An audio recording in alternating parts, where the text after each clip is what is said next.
Hey guys, and welcome to today's video. So 2021 is shaping up to be a pretty interesting Apple Mac year with some very tasty rumours and leaks coming out. So if like me you're excited to see what Apple have got in store for their Macs this year, let's dive straight into those rumours.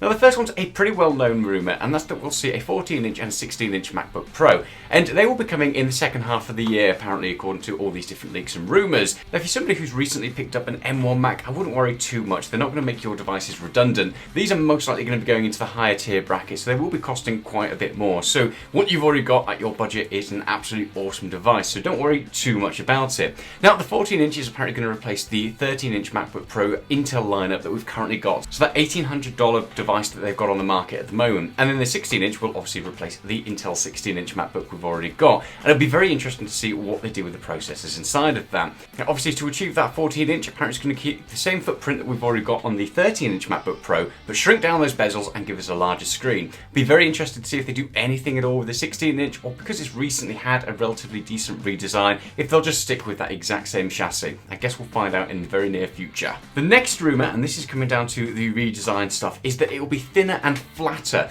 Now what you'll find on MacBooks at the moment is they have that sort of tapered off edge, which gives it the appearance of being thinner, but because they don't need quite as much room in there for things like thermal performance, fans, and if you look at the breakdown of something like the Mac Mini, there's just so much wasted space. The MacBook Air, for example, doesn't have any fans at all and just has some spare room in there. Due to the size savings of the Apple Silicon chips that are going into these things, Apple have a little bit more room to play with, and apparently they're going to be going for a more iPad-esque, boxy, flat design. Now I reckon it'll look something like this. Now this is the iPad Pro 12.9-inch with a bridge keyboard, and as you can see, it's all very flat, all very thin, and all very sleek. It'll be very interesting to see how they cram all of that in there and what that redesigned MacBook will end up looking like. So again, very excited to see that. Now the next rumours and leaks are really interesting, and it shows a sign from Apple that maybe they're finally starting to listen to their customers and what they actually want from future Macs.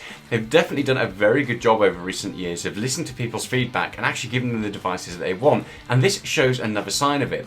Now these rumours say that Apple are going to bring back ports, so it will no longer be stuck with just USB Type-C, and to me that is a massively welcome change. It's all well and good having different dongles, but I think what Apple tried to do by bringing USB-C onto their MacBook lineup and just having USB Type-C is they wanted to start a trend, and normally they're pretty good at this and other manufacturers follow suit very quickly. In this case it didn't quite pan out. A lot of manufacturers have a USB Type-C port, but they also have USB Type-A, HDMI out, and all sorts of other ports on their devices, so that way consumers kind of get the best of both, whereas Apple have been stuck in this sort of limbo land where they just have USB Type-C.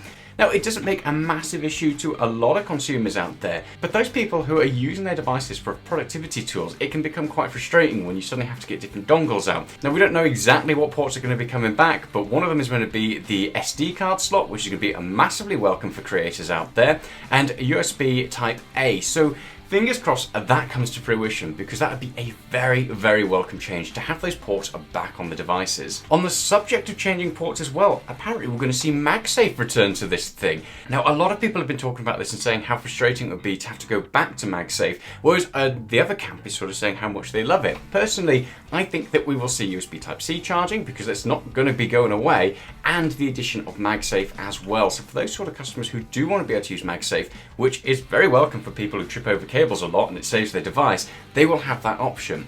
Personally, I think we will start to see a unified Magsafe charger go across all of those different devices, using something akin to a smart connector. There are rumours that the next iPhone is going to go portless, and it would make a lot of sense if they move the smart connector onto the bottom of it. That way, they basically remove a port, they also allow for better waterproofing, but they'll also be able to use a unified connector on the iPad, the iPhone, and fingers crossed on the MacBook as well. Now there is obviously a flaw in that thought process there, because we have Magsafe on the iPhone already, so I doubt they're going to put a big puck-sized thing on the back of a MacBook, but who knows. Magsafe coming back though, I'm all for it, as long as we don't lose the USB Type-C charging, although I can't see that going anywhere. So there's a lot of things getting thrown in there that are going to get added to the MacBooks. But one thing that we're apparently going to be losing is the touch bar, and this is massively controversial. Some people seem to really like it, but I always see so many comments and so many people voice the opinion that they just hate it and they'd rather have a row of function keys. And Apple have taken this feedback on board, and apparently we are going to lose the touch bar with MacBooks coming up in the future. So that's going to be very interesting. Apple kind of went full in on this and they really forced a lot of people into it. And like I said, it's been received to mixed reactions. So let us know in the comments, are you excited to lose the touch bar and gain function keys, or are you going to miss it? And moving away from MacBooks, we are going to be seeing a redesigned iMac, which we pretty much knew about anyway. And this is going to be removing some of those massively chonky bezels that, you know, are straight out of the past and giving us much larger screens in the same sort of screen size. Apparently the new iMac redesign is going to be focused on mimicking the XDR Pro display that Apple do, which costs an arm and a leg but looks absolutely gorgeous. Now, one thing that we won't be seeing from this, it's coming out from all the different leaks, is it will not feature Face ID, which apparently people were expecting to be on there. And I completely understand that. If you are somebody who's using Face ID at the moment on your iPhone or your iPad, you'll know there are issues when it comes to distance and scanning, and if you can't recognize your face unless you're in a relatively decent proximity, just think about where you'd have an iMac or a monitor, and it's going to be probably a good length away from you where Face ID is just not going to work that well.